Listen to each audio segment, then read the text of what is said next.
Hello, everyone. I want to start today by talking about something we all do almost without thinking about it. We share, we post, tweet, text, and update. We put our lives on display in small, digestible pieces. It feels like sharing is the new currency of connection. But here's the question: are we really connecting or are we just exposing?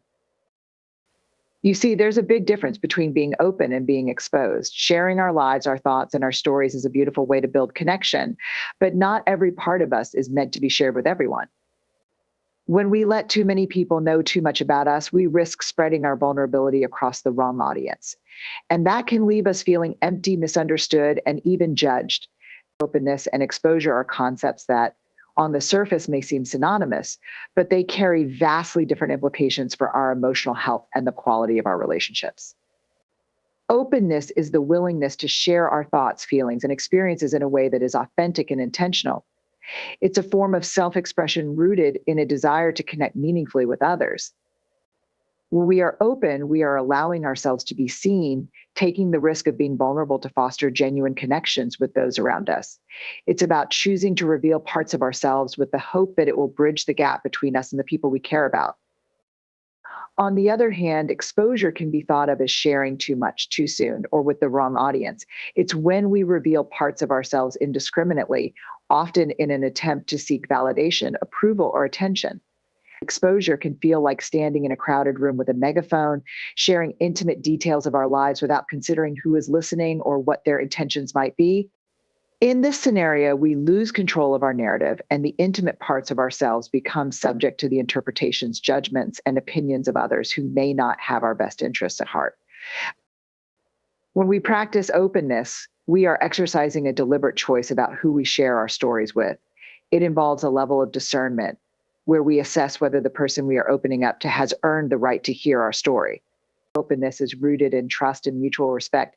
It's the kind of sharing that happens within the safe confines of a relationship where we feel seen and valued for who we are, not just what we can provide or how we appear to others. This form of sharing can be profoundly rewarding. It allows us to feel heard and understood, creating a space where we can experience true intimacy.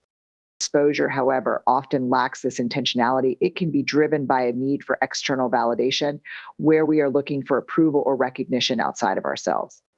When we expose too much of our inner world to people who haven't earned the right to hear it, we risk diluting the power of our vulnerability. Instead of feeling connected, we might end up feeling more isolated and misunderstood.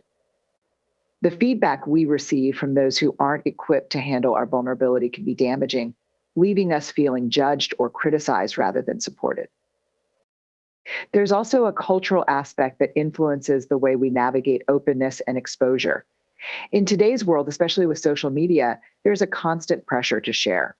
We live in an age where broadcasting our lives has become normalized, and the lines between sharing and oversharing are often blurred. It's easy to fall into the trap of thinking that the more we share, the more connected we'll feel to others. But in reality, sharing without boundaries can lead to a superficial sense of connection. We might get likes, comments, or even empathy from others, but it doesn't necessarily translate into the deep, meaningful relationships that we crave.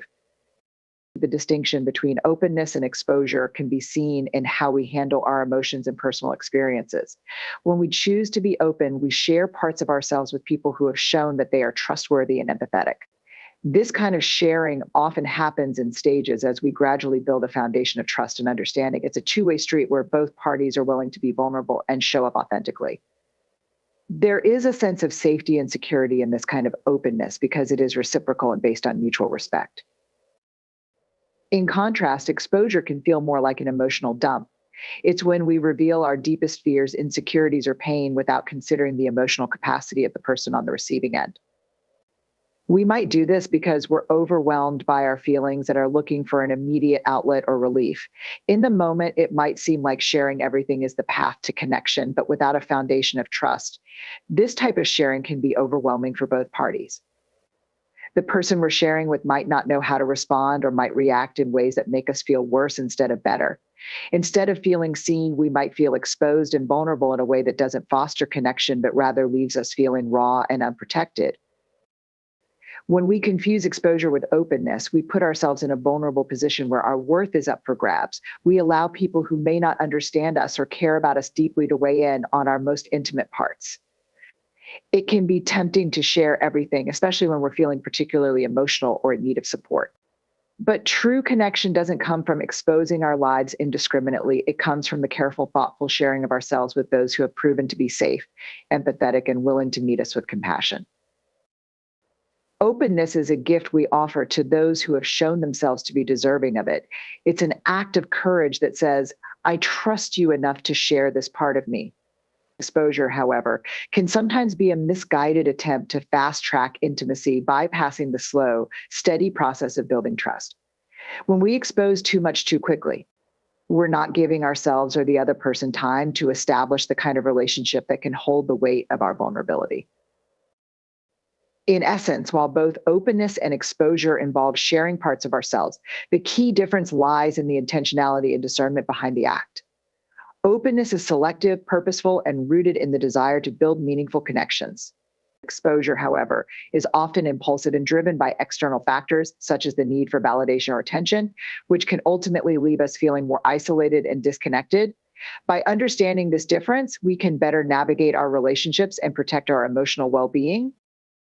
The idea that sharing more of ourselves with others leads to deeper connection is a compelling myth in today's world. It's easy to believe that the more we reveal, the closer we will feel to the people around us.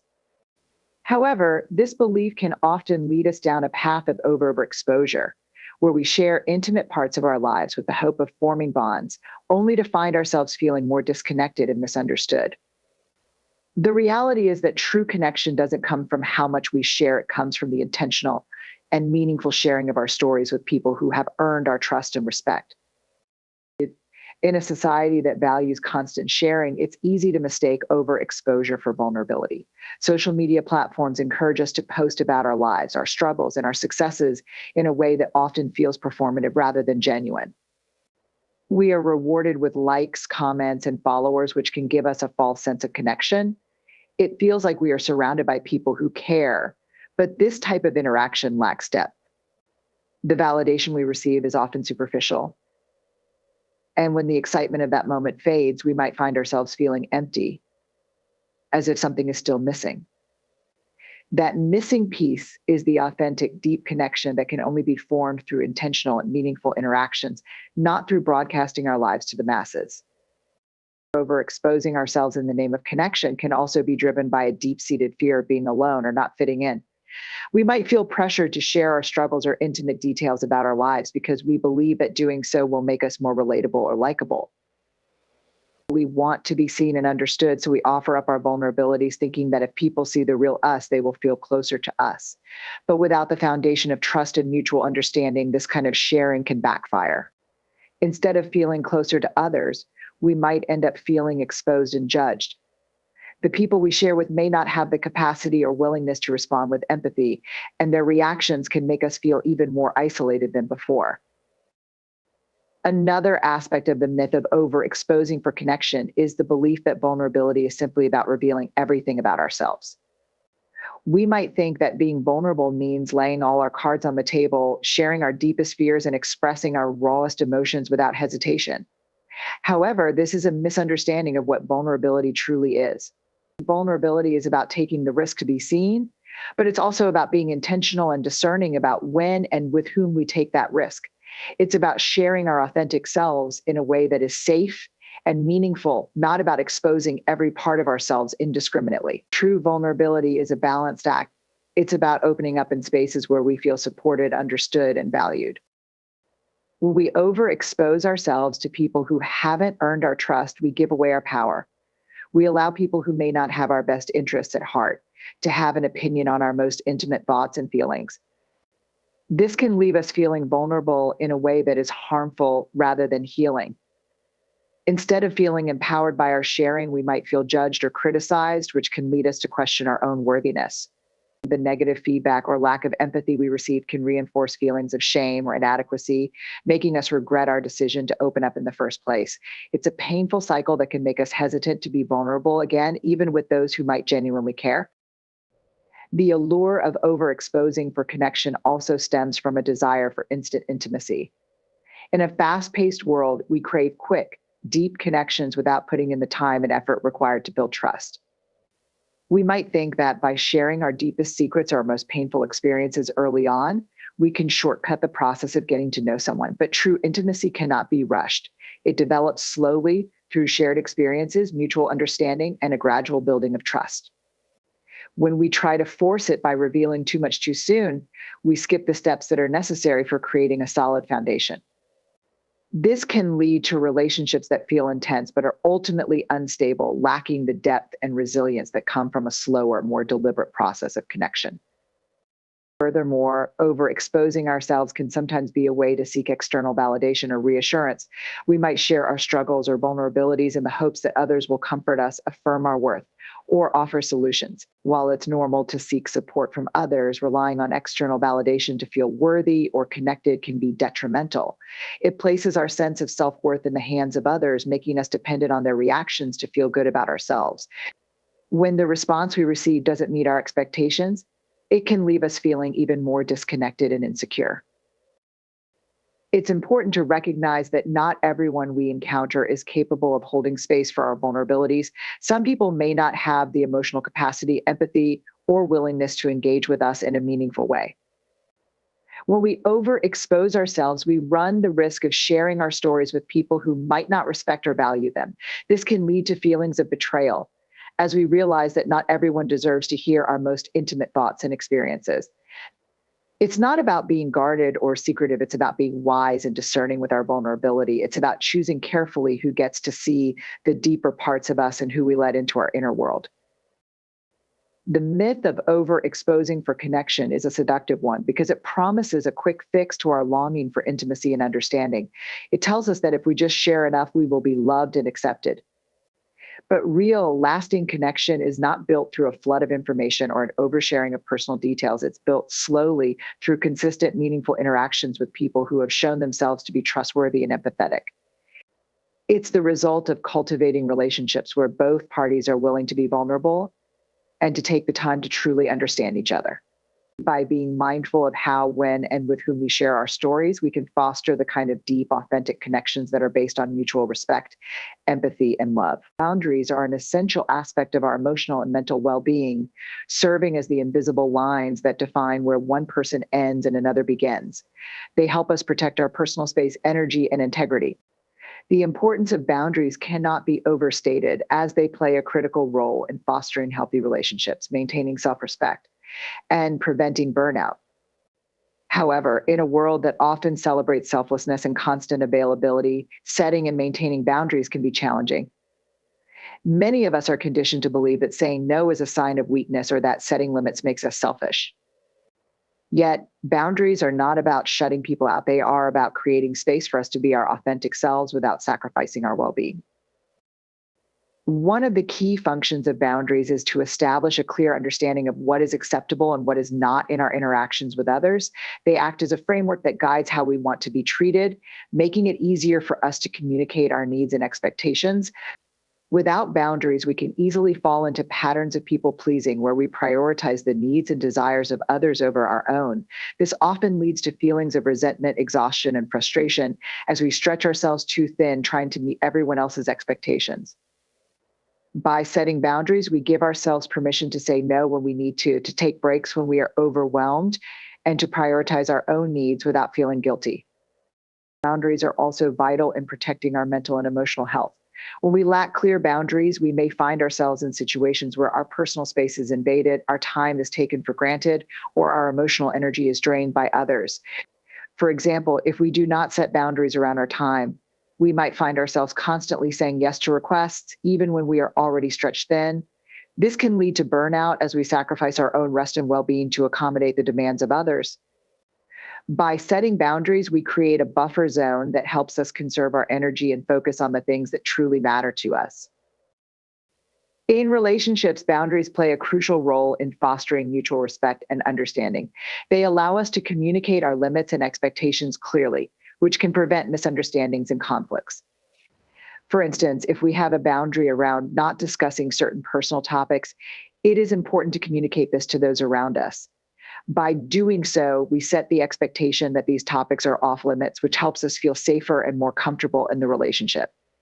This kind of clear communication helps build trust, as it shows that we are willing to be honest about our needs and expect the same from others.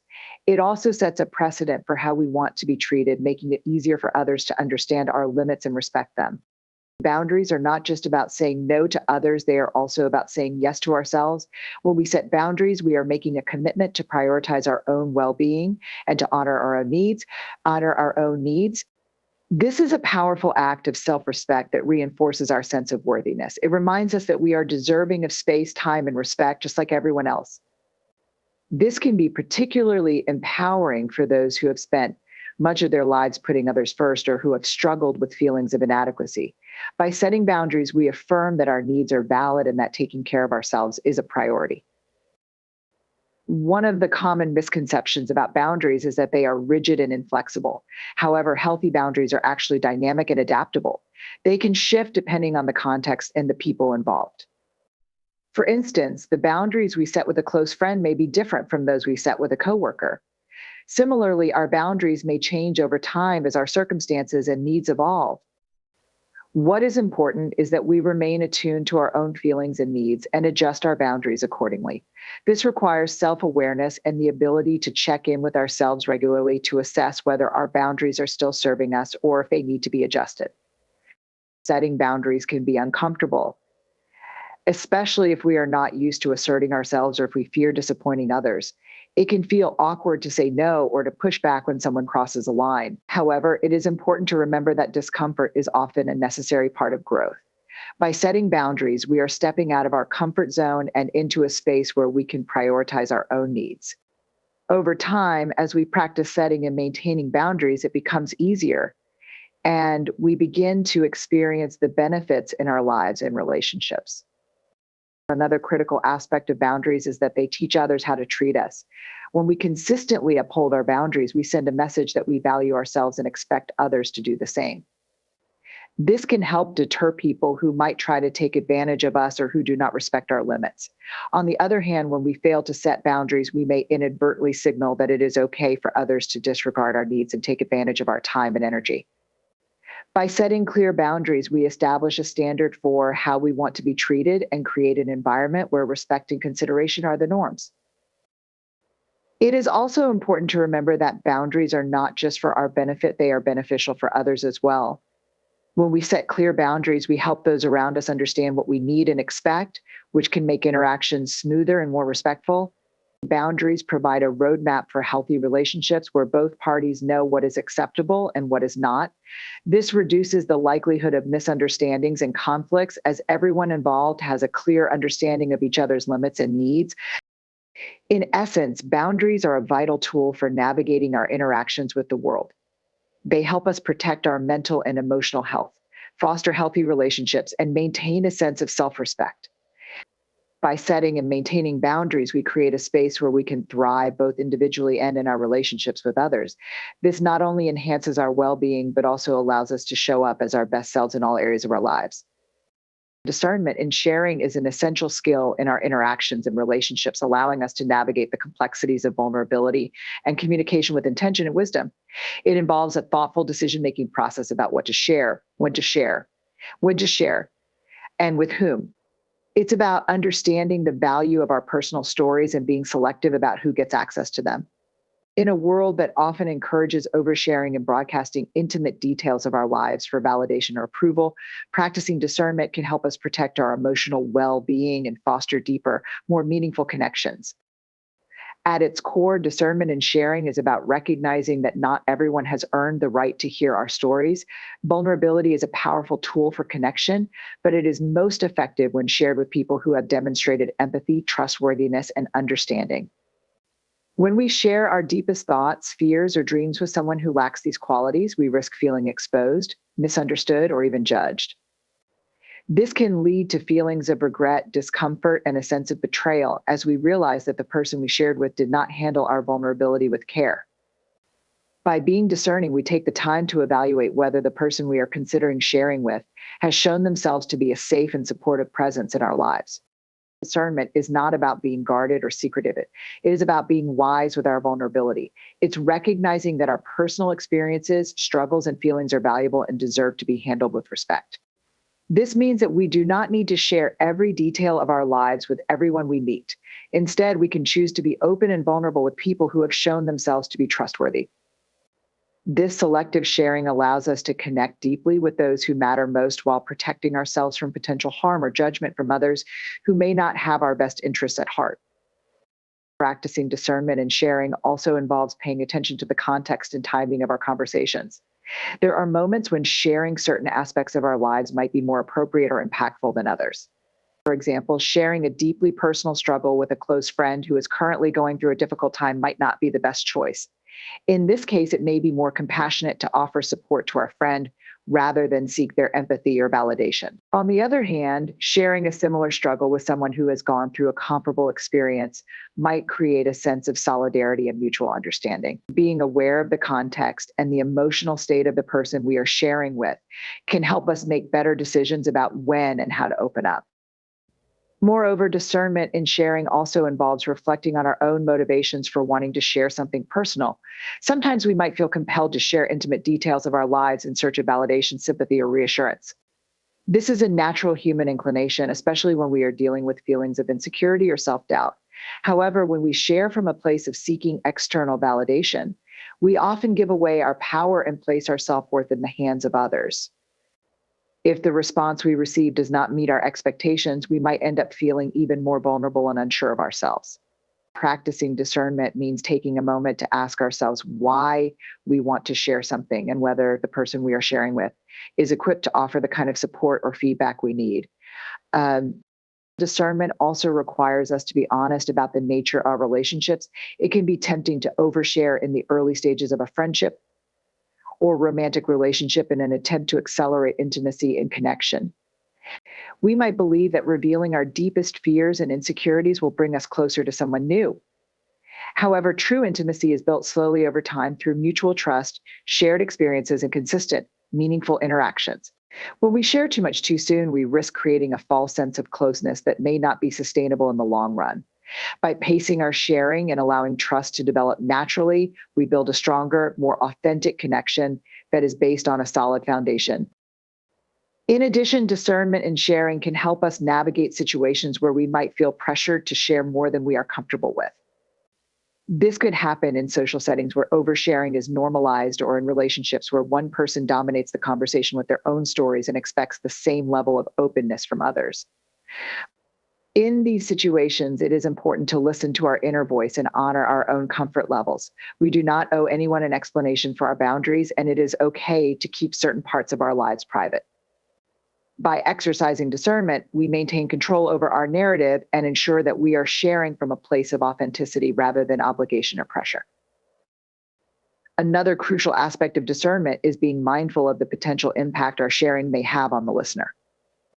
While sharing our stories can be a powerful way to connect, it can also be overwhelming for the person on the receiving end, especially if they are not emotionally prepared or equipped to handle the information. This is particularly true when we share details of traumatic experiences or deep emotional pain. Before opening up about these topics, it is helpful to consider the listener's current emotional state, their capacity for empathy, and the nature of our relationship with them. By being mindful of these factors, we can create a space for sharing that is respectful, compassionate, and conducive to genuine connection. Guarding your peace and energy is a crucial practice in maintaining a balanced and fulfilling life. In today's fast-paced world, where we are constantly bombarded with information, expectations, and demands from all directions, it's easy to find ourselves feeling overwhelmed, drained, and disconnected from our own sense of well-being. This makes it all the more important to be intentional about preserving our mental and emotional energy, prioritizing activities and interactions that nourish us rather than deplete us. Guarding your peace means creating boundaries, managing your time wisely, and being selective about the people and situations you allow into your life. It's an act of self-respect and self-care that acknowledges the importance of maintaining your inner equilibrium. One of the first steps in guarding your peace and energy is recognizing that you have the right to set boundaries. Boundaries are not about shutting others out or being selfish. They are about defining what is acceptable for you and what is not. When we lack clear boundaries, we often find ourselves overcommitting, people pleasing, and saying yes to things that we don't truly want to do. This not only drains our energy, but also creates feelings of resentment and frustration. By setting healthy boundaries, we protect our time, our emotional well being, and our mental space. This might mean saying no to invitations or requests that don't align with our priorities, limiting our exposure to negative influences, or taking time to recharge when we need it. It's about being mindful of what we allow into our lives and making choices that prioritize our peace. Guarding your peace also involves being mindful of the people you surround yourself with. The company you keep has a significant impact on your energy levels and emotional state. Some people bring positivity, encouragement, and support, while others may drain your energy with constant negativity, criticism, or drama. It's important to be discerning about who you allow into your inner circle.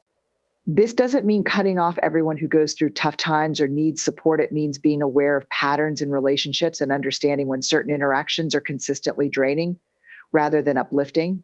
By prioritizing relationships that are reciprocal and supportive, you create a network that not only enhances your well being, but also contributes to a more positive and nurturing environment. Another key aspect of guarding your peace and energy is managing your time effectively. Time is a finite resource, and how you choose to spend it can either enhance your sense of peace or leave you feeling frazzled and exhausted. It's easy to get caught up in the hustle and bustle of everyday life, saying yes to every request and filling your schedule to the brim. However, constantly being busy doesn't equate to being productive or fulfilled. In fact, it can often lead to burnout and a sense of emptiness. To guard your peace, it's important to prioritize activities that align with your values and goals.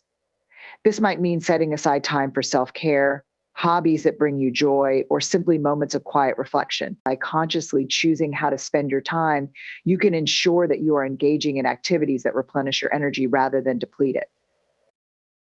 In addition to managing your time, cultivating mindfulness is a powerful way to guard your peace and energy. Mindfulness involves being fully present in the moment, paying attention to your thoughts, feelings, and surroundings without judgment. It helps you become more aware of how certain situations, people, or activities affect your energy levels. When you practice mindfulness, you become more attuned to your own needs and can make adjustments before reaching a point of exhaustion or overwhelm.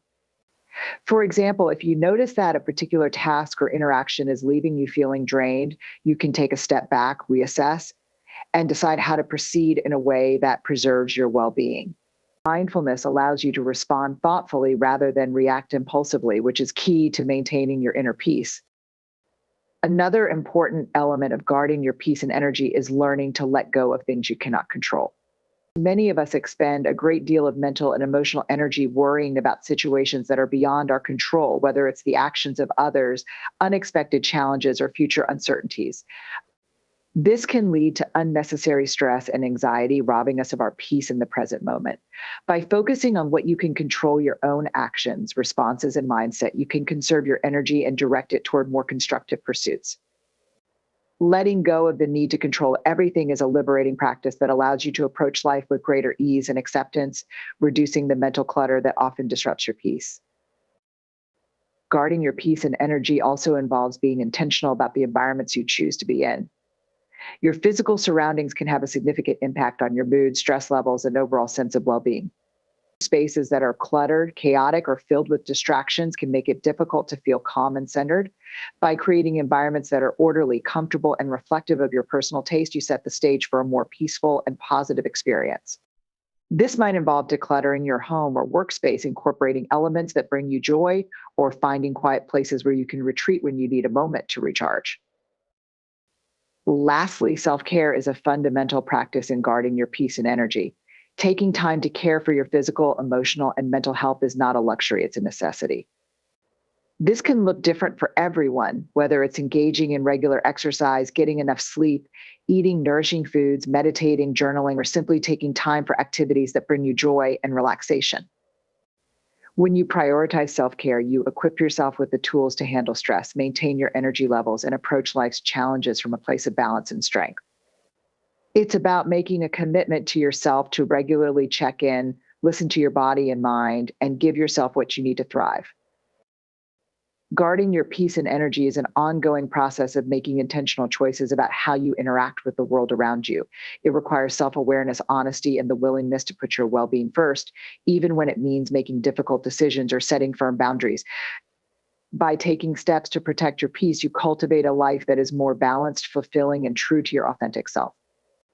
This practice not only enhances your personal well being, but also allows you to show up more fully and authentically in your relationships and endeavors, bringing a sense of calm, clarity, and purpose to everything you do.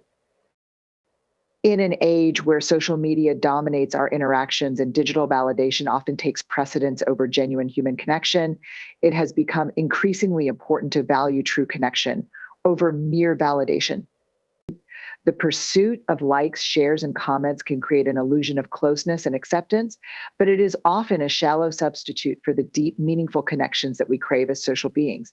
And true connection goes beyond surface level interactions and involves genuine engagement, empathy, and a willingness to be vulnerable. It is about forming relationships where we feel seen, heard, and understood for who we truly are, rather than who we portray ourselves to be for external approval. Understanding this distinction is essential for our emotional well being and the quality of our relationships. Validation is a natural human desire. We all want to feel appreciated, acknowledged, and valued by others. However, when we rely on external validation as a primary source of self worth, we place our sense of value in the hands of others, making it fragile and easily influenced by fluctuating opinions. This need for external approval can lead us to present a curated version of ourselves, one that aligns with what we believe will garner the most positive responses. This might involve posting pictures that fit a certain aesthetic, sharing only the highlights of our lives, or expressing opinions we believe will be popular. While these actions may earn us short-term validation, they often come at the expense of authenticity and the possibility of forming genuine connections. True connection, on the other hand, requires authenticity. It is about showing up as our real selves with all our flaws, insecurities, and imperfections. When we choose authenticity over validation, we open the door to deeper, more meaningful relationships. This is because real connections are built on honesty, trust, and mutual understanding. When we allow ourselves to be vulnerable and share our true thoughts and feelings, we invite others to do the same. This creates a space where both parties can engage openly without fear of judgment or rejection. It's in these moments of shared vulnerability that true connection is born, fostering a sense of belonging that is far more fulfilling than the fleeting satisfaction of external validation. The pursuit of validation can often lead us to feel disconnected, even when we are surrounded by people or have a large online following. This disconnection stems from the fact that the validation we receive is based on a persona we have created rather than our true selves. When people respond positively to this curated version, it may feel good momentarily, but deep down, we know that it is not a reflection of who we genuinely are. This can lead to feelings of loneliness and emptiness because we sense that the connection is superficial. In contrast, when we focus on building true connections, we feel seen and accepted for who we are at our core, which provides a deeper and more lasting sense of fulfillment. Valuing true connection over validation also allows us to build more resilient and supportive relationships. When we prioritize genuine connection, we seek out relationships that are rooted in mutual respect, empathy, and understanding.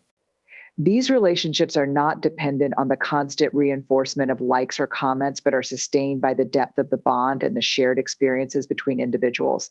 And when challenges or conflicts arise, these relationships are more likely to withstand the test of time because they are based on a foundation of trust and authenticity. Conversely, relationships built on the pursuit of validation tend to be fragile as they rely on external reinforcement and may falter when that validation is no longer forthcoming. Choosing true connection also means being selective about who we open up to. Not everyone deserves access to our most vulnerable thoughts and feelings, and it's important to reserve this level of intimacy for people who have shown themselves to be trustworthy and supportive. By seeking out meaningful connections with those who genuinely care about us, we create a network of relationships that enrich our lives rather than drain us. These are the people who will be there for us in times of need, who will celebrate our successes without jealousy, and who will offer comfort and support when we are struggling. These true connections provide a sense of security and belonging that no amount of digital validation can replicate. Moreover, focusing on true connection over validation can help us develop a stronger sense of self-worth. When we base our self-worth on external validation, it becomes conditional and unstable, fluctuating based on the feedback we receive from others. This can lead to a constant cycle of seeking approval, which can be exhausting and ultimately unfulfilling. However, when we value true connection, we begin to place our worth on our own values, actions, and the depth of our relationships. We start to recognize that our worth is inherent and not something that can be dictated by others.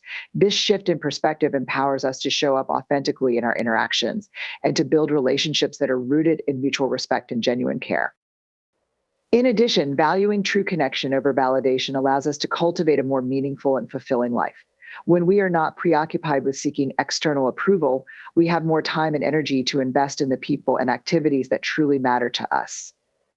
We can engage in conversations that go beyond small talk, participate in experiences that bring us joy and fulfillment, and nurture relationships that add value to our lives.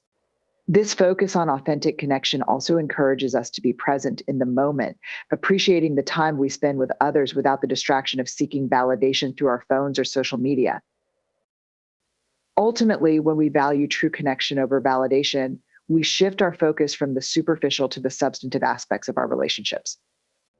We prioritize quality over quantity, choosing to invest in a few deep, meaningful relationships rather than spreading ourselves thin across many shallow ones.